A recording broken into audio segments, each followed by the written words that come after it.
Greetings, this is video 2 of the poem Savitri by the author Sri Aurobindo. This is Canto 3, the Yoga of the King, the Yoga of the Soul's Release. A world of desire compelled her mortal birth, one in the front of the immemorial quest, protagonist of the mysterious play, in which the unknown pursues himself through forms, and limits his eternity by the hours, and the blind void struggles to live and see. A thinker and toiler in the ideal's air, brought down to earth's dumb need her radiant power. His was a spirit that stooped from larger spheres into our province of ephemeral sight, a colonist from immortality, a pointing beam on earth's uncertain roads. His birth held up a symbol and a sign. His human self, like a translucent cloak, covered the all-wise who leads the unseeing world, affiliated to cosmic space and time, and paying here God's debt to earth and man. A greater sonship was his divine right. Although consenting to mortal ignorance, his knowledge shared the life ineffable, a strength of the original permanence entangled in the moment and its flow. He kept the vision of the vasts behind.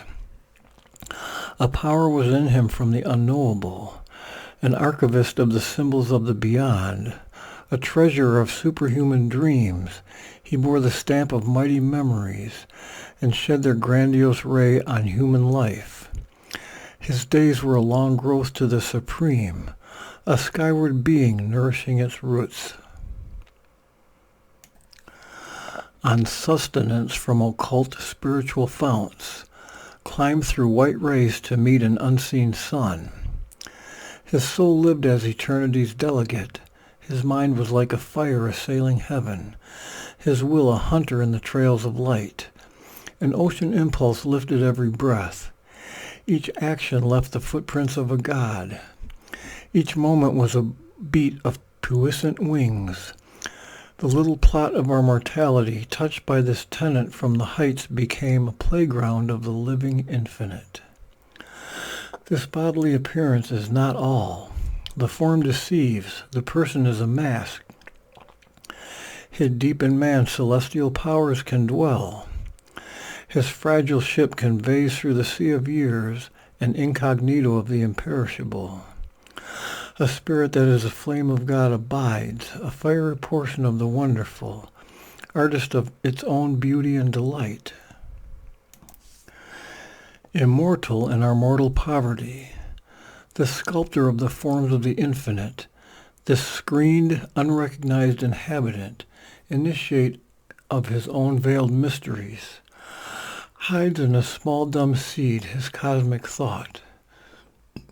In the mute strength of the occult idea, determining predestined shape and act, passenger from life to life, from scale to scale, changing his image self from form to form. He regards the icon growing by his gaze, and in the worm foresees the coming God.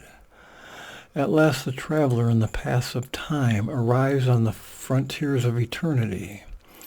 In the transient symbol of humanity draped, he feels his sustenance of undying self, his substance of undying self, and loses his kinship to mortality.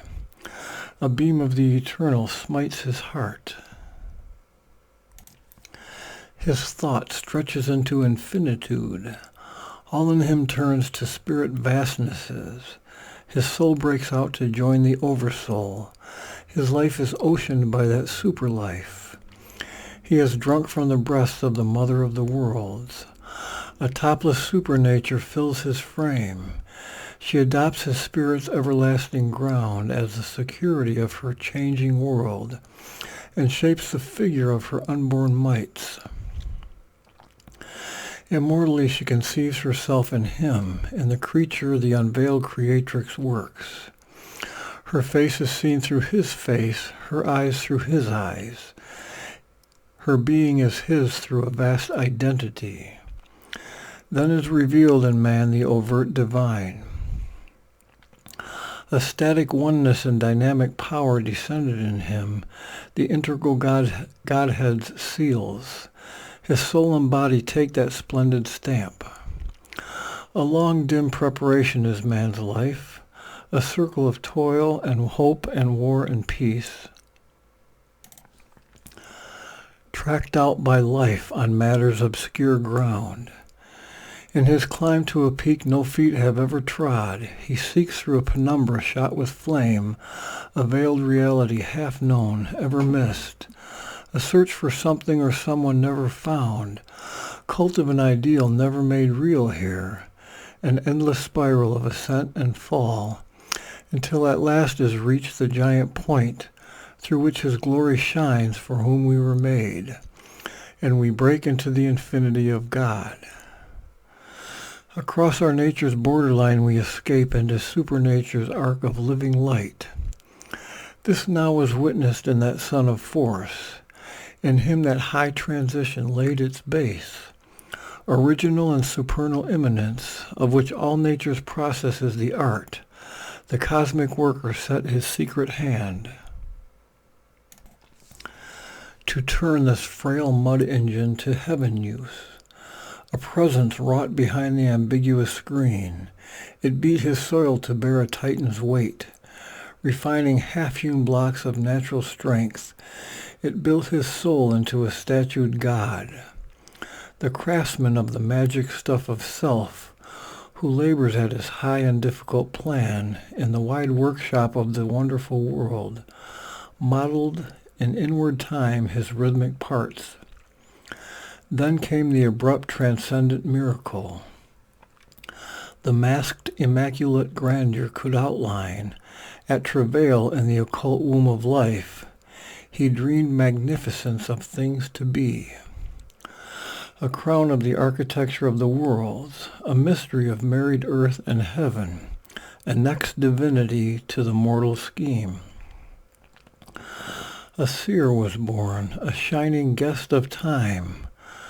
For him mind's limiting firmament ceased above, in the griffin forefront of night and day. A gap was rent in the all-concealing vault. The conscious ends of being went rolling back. The landmarks of the little person fell. The island ego joined its continent. Overpassed was this world of rigid limiting forms. Life's barriers opened into the unknown.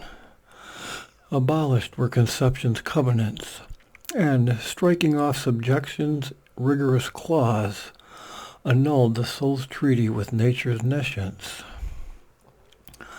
All the gray inhibitions were torn off, and broken the intellect's hard and lustrous lid.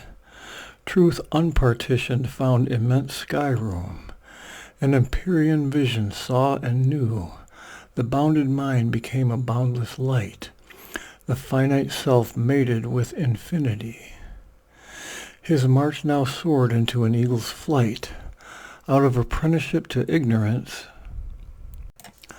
wisdom upraised him to her master craft and made him an archmason of the soul, a builder of the immortal secret house, an aspirant to supernal timelessness. Freedom and empire called to him from on high. Above mind's twilight and life's star-led night, there gleamed the dawn of a spiritual day. And so he grew into his larger self. Humanity framed his movements less and less. A greater being saw a greater world. A fearless will for knowledge dared to erase the lines of safety reason draws that bar minds soar. Souls dive into the infinite. Even his first steps broke our small earth bounds and loitered in a vaster, freer air. And hands sustained by a transfiguring might, he caught up lightly like a giant's bow, left slumbering in a sealed and secret cave. The powers that sleep unused in man within, he made of miracle a normal act, and turned to a common part of divine works, magnificently natural at his height, at this height, efforts that would shatter the strength of mortal hearts, pursued in a royalty of mighty ease, aims too sublime for nature's daily will. The gifts of the Spirit crowding came to him. They were his life's pattern and his privilege. A pure perception lent its lucent joy. Its intimate vision waited not to think. It enveloped all nature in a single glance. It looked into the very self of things. Deceived no more by form, he saw the soul. In beings, it knew what lurked to them unknown. It seized the idea in mind, the wish in the heart. It plucked out from the gray folds of secrecy the motives which from their own sight men hide. He felt the beating life in other men invade him with their happiness and their grief. Their love, their anger, their unspoken hopes entered in currents or in pouring waves into the immobile ocean of his calm. He heard the inspired sound of his own thoughts re-echoed in the vault of other minds. The world's thought streams traveled into his ken. His inner self grew near to other selves and bore a kinship's weight, a common tie, yet stood untouched, king of itself, alone. A magical accord quickened and attuned to ethereal symphonies the old earthly strings. It raised the servitors of mind and life to be happy partners in the soul's response. Tissue and nerve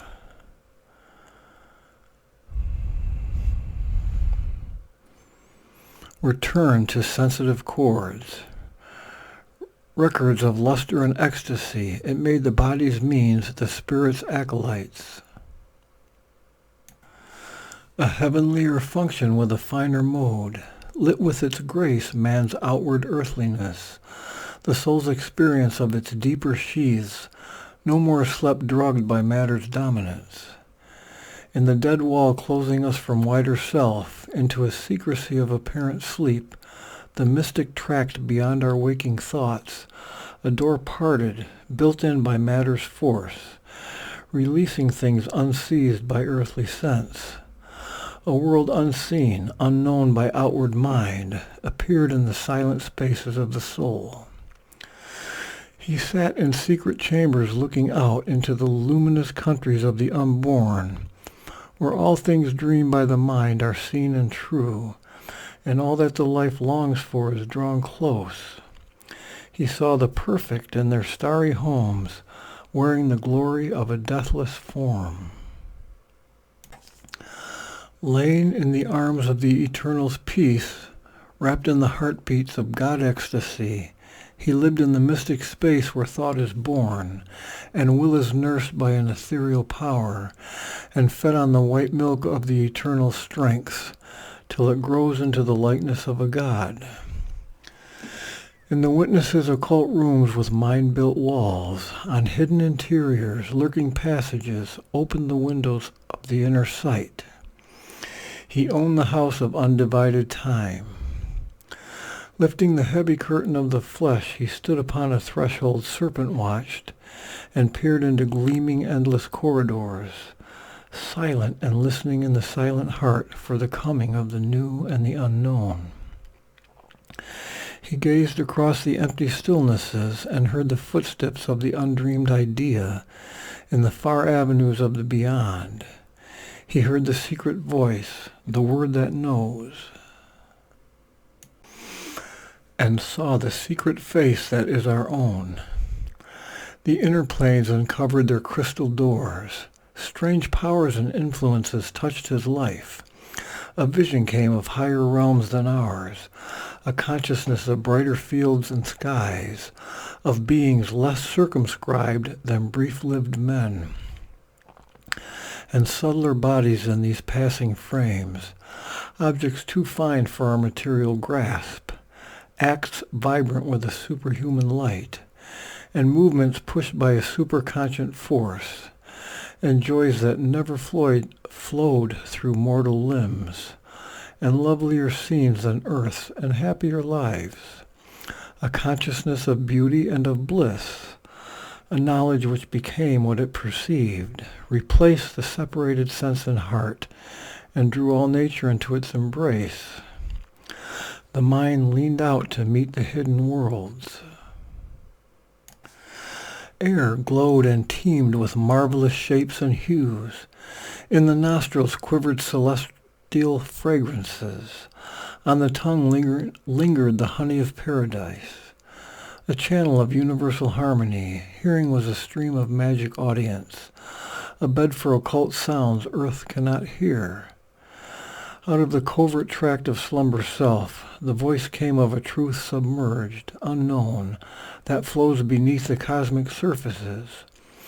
Only mid an omniscient silence heard, held by intuitive heart and secret sense.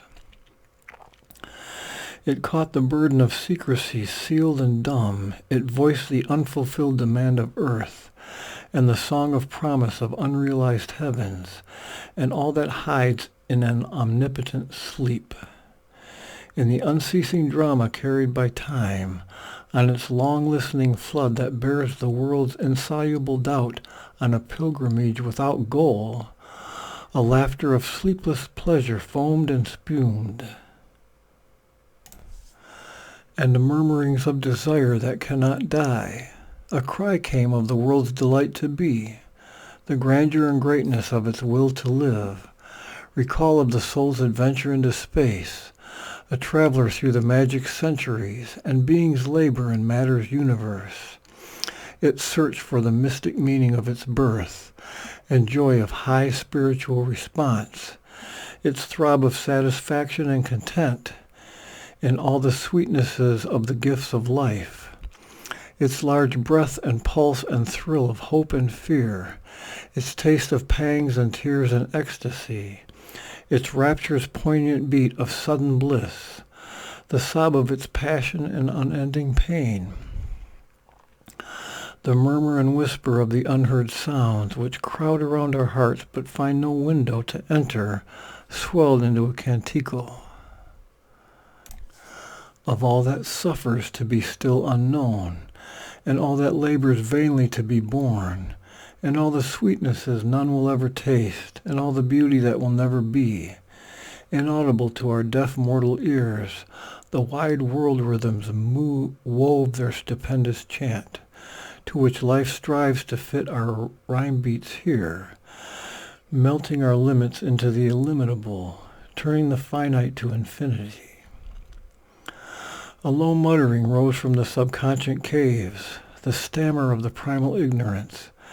Answer to that inarticulate questioning, there stooped with lightning neck and thunder's wings, a radiant hymn to the inexpressible, and the anthem of the superconscious light. All was revealed there none can here express. Vision and dream were fables spoken by truth, or symbols more veridical than fact, or were truths enforced by supernatural seals. Immortal eyes approached and looked into his, and beings of many kingdoms neared and spoke. The ever-living, whom we name as dead, could leave their glory beyond death and birth, to utter the wisdom which exceeds all phrase. The kings of evil and the kings of good, appellants at the reason's judgment seat, proclaiming the gospel of their opposites, and all believe themselves spokesmen of God. The gods of light and the titans of the dark battled for his soul as for a costly prize. In every hour loosed from the quiver of time, there rose a song of new discovery, a bow-twang's hum of young experiment. Each day was a spiritual romance, as if he was born into a bright new world. Adventure leaped an unexpected friend, and danger brought a keen, sweet tang of joy. Each happening was a deep experience.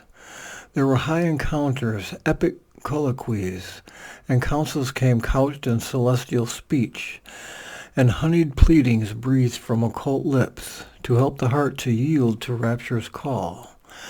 And sweet temptations stole from beauty's realms, and sudden ecstasies from a world of bliss. It was a region of wonder and delight. All now his bright clairaudience could receive, a contact thrilled of mighty unknown things, awakened to new unearthly closenesses. The touch replied to subtle infinities, and with a silver cry of opening gates, sight's lightnings leaped into the invisible. Ever his consciousness and vision grew. They took an ampler sweep, a loftier flight.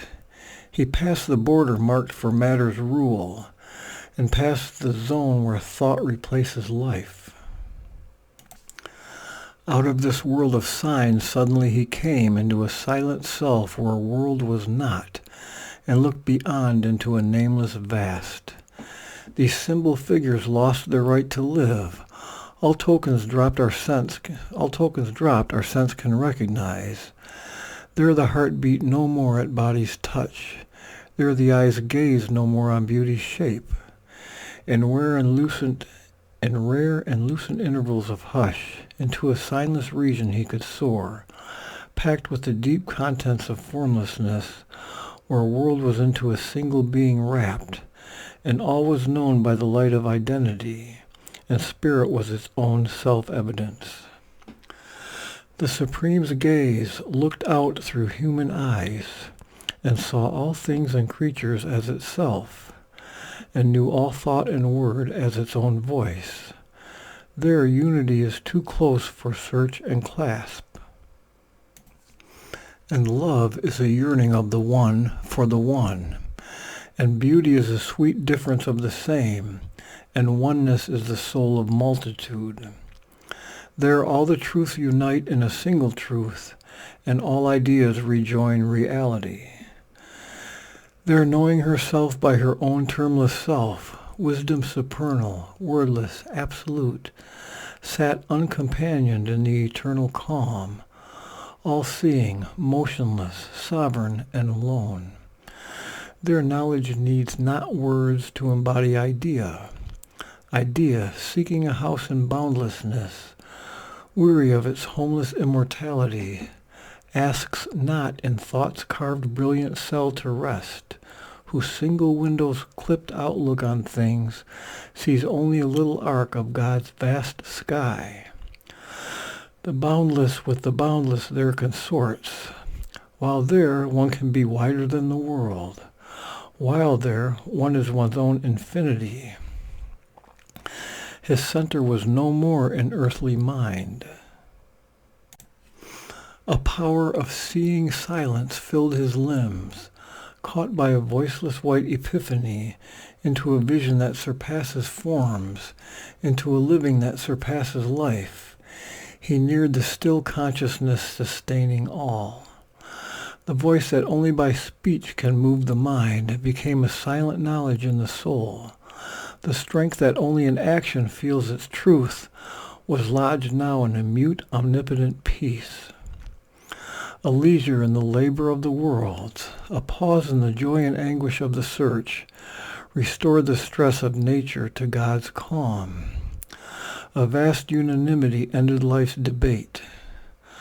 The war of thoughts that fathers the universe, the clash of forces struggling to prevail, in the tremendous shock that lights a star, as in the building of a grain of dust.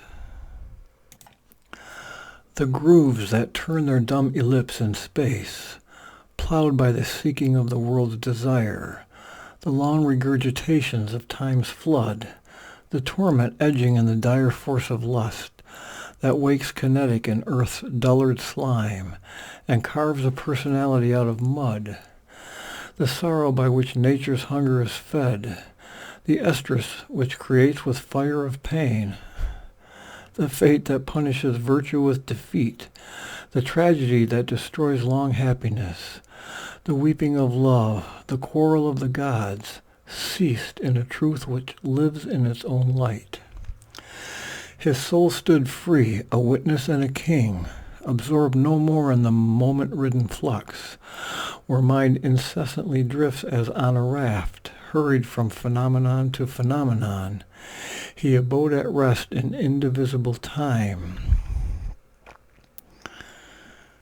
as if a glory written out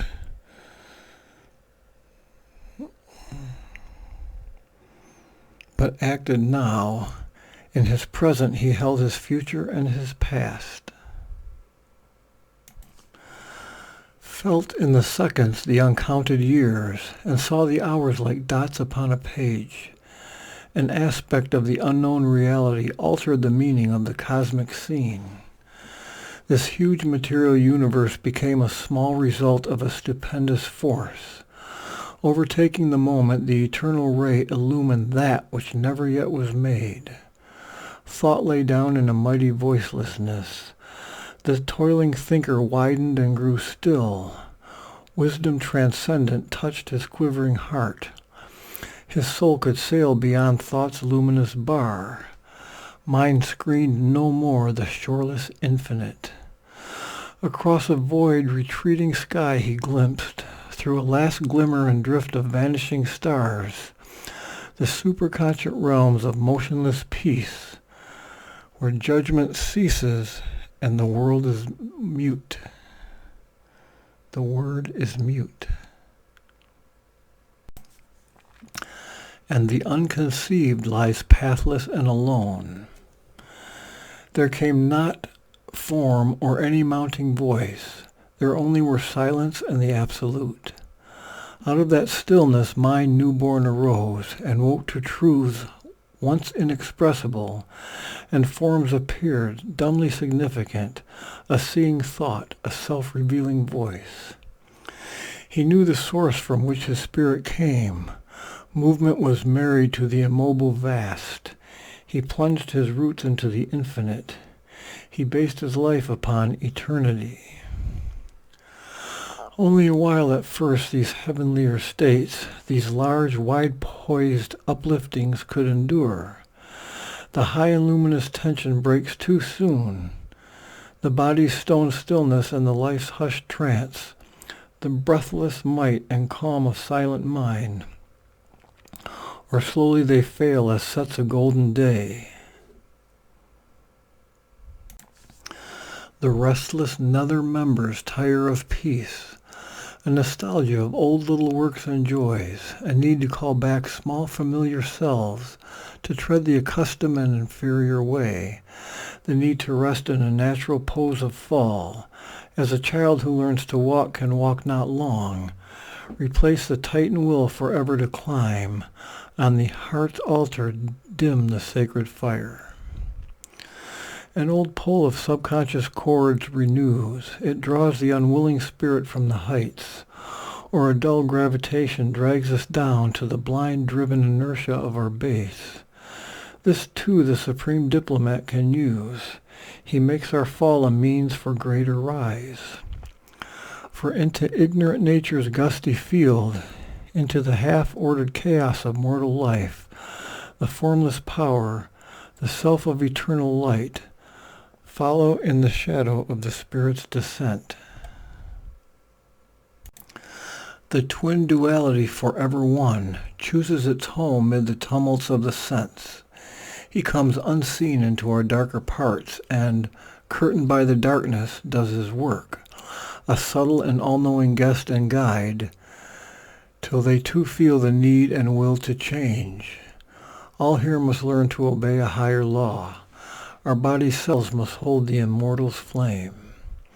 Else would the spirit reach alone its source, leaving a half-saved world to its dubious fate. Nature would ever labor unredeemed, our earth would ever spin unhelped in space, and this immense creation's purpose fail, till at last the frustrate universe sank undone. Even his godlike strength to rise must fall. His greater consciousness withdrew behind. Dim and eclipsed, his human outside strove to feel again the old sublimities. Bring the high saving touch, the ethereal flame. Call back to its dire need the divine force. Always the power poured back like sudden rain, or slowly in his breast a presence grew. It clambered back to some remembered height, or soared above the peak from which it fell.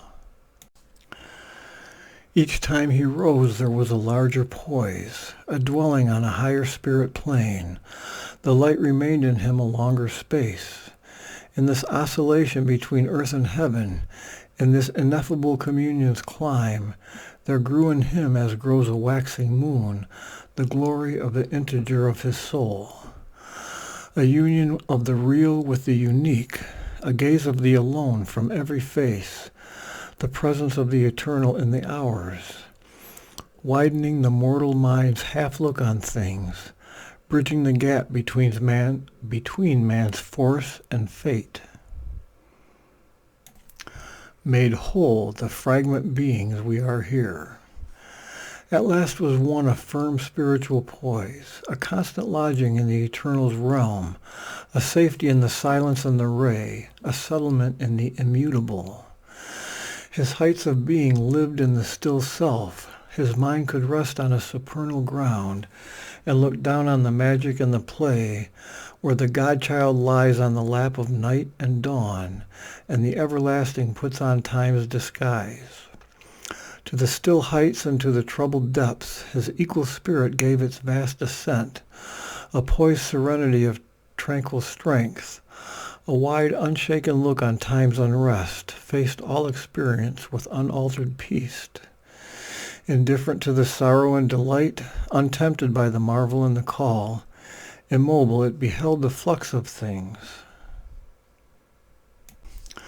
Calm and apart supported all that is. His spirit's stillness helped the toiling world. Inspired by silence and the closed-eye sight, his force could work with a new luminous art on the crude material from which all is made, and the refusal of inertia's mass, and the gray front of the world's ignorance, and nescient matter and the huge error of life. As a sculptor chisels a deity out of stone, he slowly chipped off the dark envelope, line of defense of nature's ignorance, the illusion and mystery of the inconscient, in whose black pall the eternal wraps his head, that he may act unknown in cosmic time. A splendor of self-creation from the peaks, a transfiguration in the mystic depths, a happier cosmic working could begin, and fashion the world shape in him anew. God found in nature, nature fulfilled in God.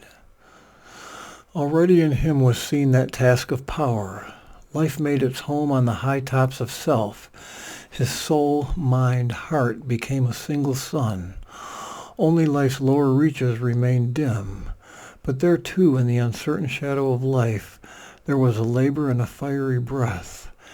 The ambiguous cowled celestial puissance worked, watched by the inner witness's moveless peace. Even on the struggling nature left below, strong periods of illumination came. Lightnings of glory after glory burned. Experience was a tale of blaze and fire. Air rippled round the argosies of the gods. Strange riches sailed to him from the unseen. Splendors of insight filled the blank of thought. Knowledge spoke to the inconscient stillnesses. Rivers poured down of bliss and luminous force. Visits of beauty, storm sweeps of delight, rained from the all-powerful mystery above. Thence stooped the eagles of omniscience. A dense veil was rent, a mighty whisper heard, repeated in the privacy of his soul, a wisdom cry from rapt transcendences, sang on the mountains of an unseen world. The voices that an inner listening hears conveyed to him their prophet utterances, and flame-wrapped outburst of the immortal word, and flashes of an occult revealing light approached him from the unreachable secrecy. An inspired knowledge sat enthroned within, whose seconds illumined more than reason's years. An ictus of revealing luster fell, as if a pointing accent upon truth, and like a sky flare showing all the ground, a swift intuitive discernment shone. One glance could separate the true and false, or raise its rapid torch fire in the dark, to to check the claimants crowding through mind's gates, covered by the forged signatures of the gods, detect the magic bride in her disguise, or scan the apparent face of thought and life.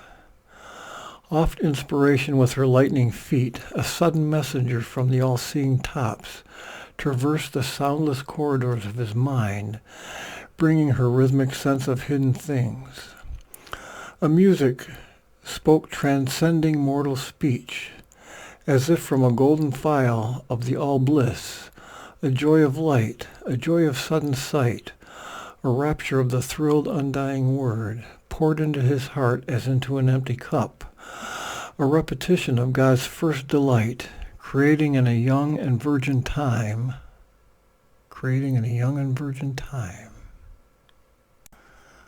In a brief moment caught, a little space, all knowledge packed into great wordless thoughts, lodged in the expectant stillness of his depths, a crystal of the ultimate absolute, a portion of the inexpressible truth, revealed by silence to the silent soul.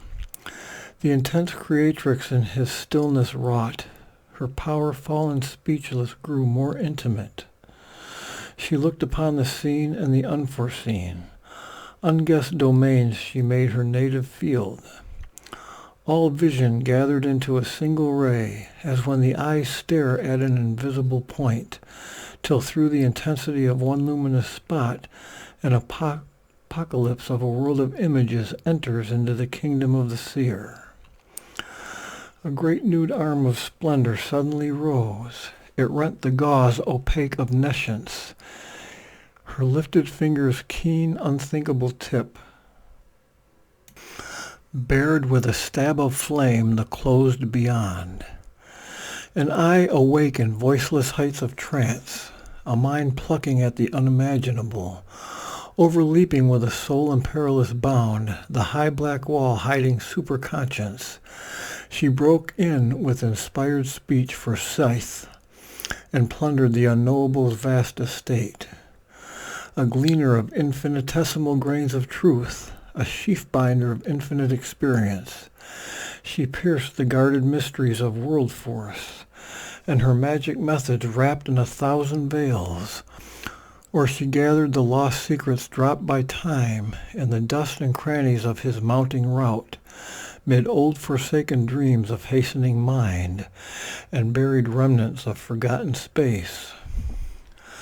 A traveler between summit and abyss, she joined the distant ends, the viewless deeps, or streaked along the roads of heaven and hell, pursuing all knowledge like a questing hound.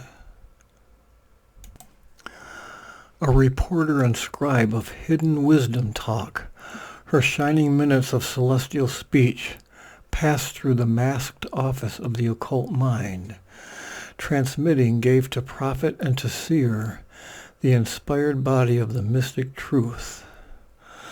A recorder of the inquiry of the gods, spokesman of the silent seeings of the Supreme, she brought immortal words to mortal men.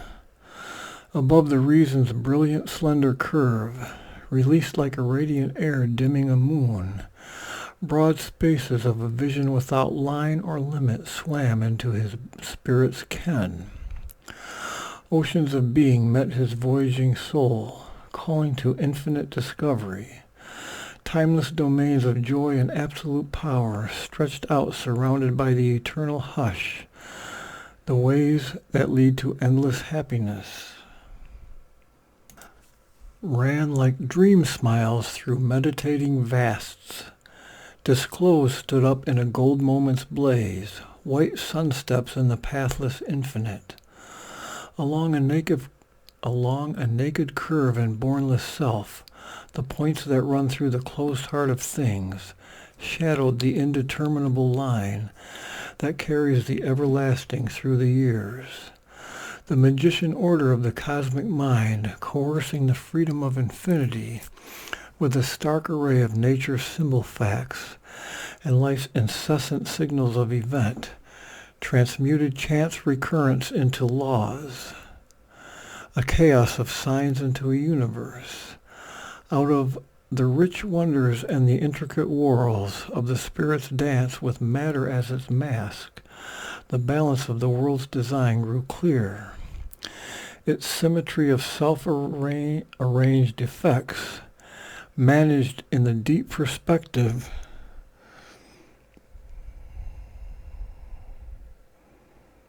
of the soul and the realism of its elusive art.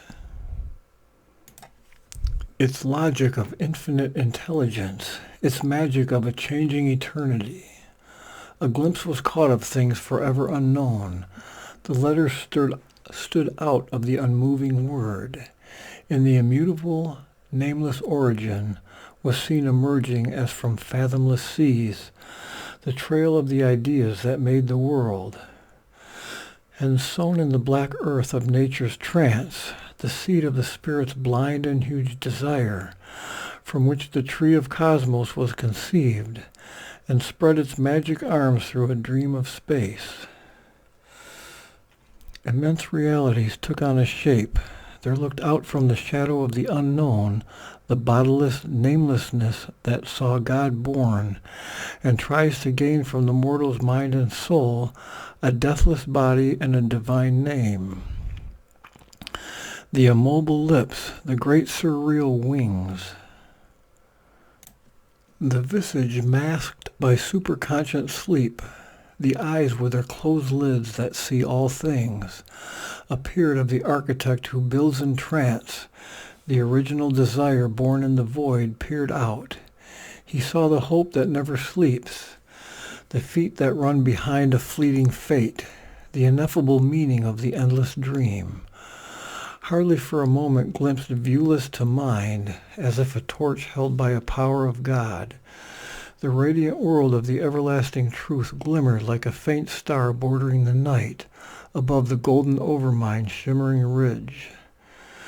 Even were caught, as through a cunning veil, the smile of love that sanctions the long game, the calm indulgence and maternal breasts of wisdom suckling the child laughter of chance. Silence, the nurse of the Almighty's power, the omniscient husk, the womb of the immortal word, and of the timeless, the still brooding face, and the creative eye of eternity. The inspiring goddess entered a mortal's breast, made there her study of divining thought and sanctuary of prophetic speech, and sat upon the tripod seat of mind. All was made wide above, all lit below. In darkness's course she dug out wells of light. On the undiscovered depths imposed a form, lent a vibrant cry to the unuttered vasts, and through great shoreless, voiceless, starless breadths bore earthward fragments of revealing thought, hewn from the silence of the ineffable. A voice in the heart uttered the unspoken name.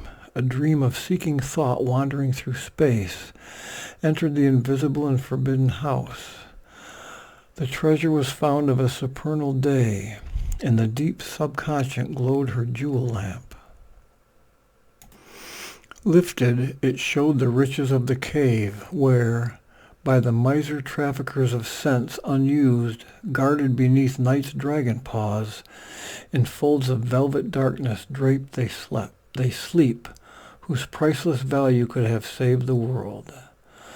A darkness carrying morning in its breast looked for the eternal wide returning gleam, waiting the advent of a larger ray and rescue of the lost herds of the sun.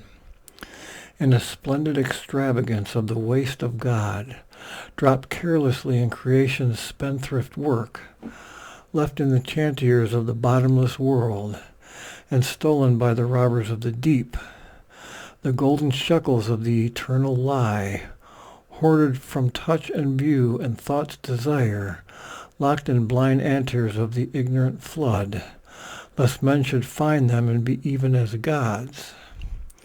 A vision lightened on the viewless heights, a wisdom illumined from the voiceless depths, a deeper interpretation great in truth, a grand reversal of the night and day.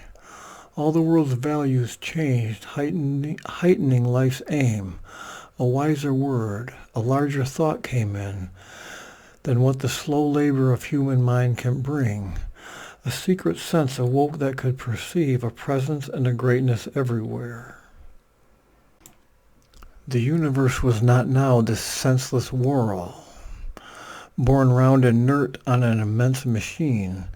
It cast away its grandiose, lifeless front, a mechanism no more or work of chance, but a living movement of the body of God. A spirit hid in forces and in forms was a spectator of the mobile scene. The beauty and the ceaseless miracle let in a glow of the unmanifest. The formless everlasting moved in it, seeking its own perfect form in souls and things. Life kept no more a dull and meaningless shape. In the struggle and upheaval of the world, he saw the labor of a Godhead's birth, a secret knowledge masked as ignorance, fate covered with an unseen necessity, the game of chance of an omnipotent will. A glory and a rapture and a charm, the all-blissful sat unknown within the heart. Earth's pains were the ransom of its prisoned delight. A glad communion tinged the passing hours. The days were travelers on a destined road, the nights companions of his musing spirit. A heavenly impetus quickened all his breast. The trudge of time changed to a splendid march. The divine dwarf towered to unconquered worlds. Earth grew too narrow for his victory, once only registering the heavy tread of a blind power on human littleness. Life now became a sure approach to God, existence a divine experiment, and cosmos the soul's opportunity. The world was a conception and a birth of spirit and matter into living forms, and nature bore the immortal in her womb, that she might climb through him to eternal life. His being lay down in bright immobile peace, and bathed in wells of pure spiritual light, it wandered in wide fields of wisdom's self, lit by the rays of an everlasting sun. Even his body's subtle self within could raise the earthly parts towards higher things, and feel on it the breath of heavenlier air. Already it journeyed toward divinity, unbuoyed upon winged winds of rapid joy, upheld to a light it could not always hold. It left mind's distance from the truth supreme, and lost life's incapacity for bliss. All now suppressed in us began to emerge. Thus came his soul's release from ignorance, his mind and body's first spiritual change. A wide God knowledge poured down from above, a new world knowledge broadened from within. His daily thoughts looked up to the true and one. His commonest doings welled from an inner light. Awakened to the lines that nature hides, attuned to her movements that exceed our ken, he grew one with a covert universe. His grasp surprised her mightiest energy springs. He spoke with the unknown guardians of the worlds. Forms he descried our mortal eyes see not. His wide eyes bodied viewless entities. He saw the cosmic forces at their work, and felt the occult impulse behind man's will. Time's secrets were to him an oft-read book. The records of the future and the past outlined their excerpts on the etheric page. One and harmonious by the Maker's skill, the human in him paced with the divine. His acts betrayed not the interior flame. This forged the greatness of his front to earth, a genius heightened in his body's cells that knew the meaning of his fate-hedged works, akin to the march of unaccomplished powers beyond life's arc and spirit's immensities. Apart he lived in his mind's solitude, a demigod shaping the lives of men. One soul's ambition lifted up the race. A power worked, but none knew whence it came. The universal strengths were linked with his, filling Earth's smallness with their boundless breadths. He drew the energies that transmute and age. Immeasurable by the common look, he made great dreams a mold for coming things, and cast his deeds like bronze to front the years. His walk through time outstripped the human stride, lonely his days and splendid like the sun's. The end of Canto 3, the end of video number 2.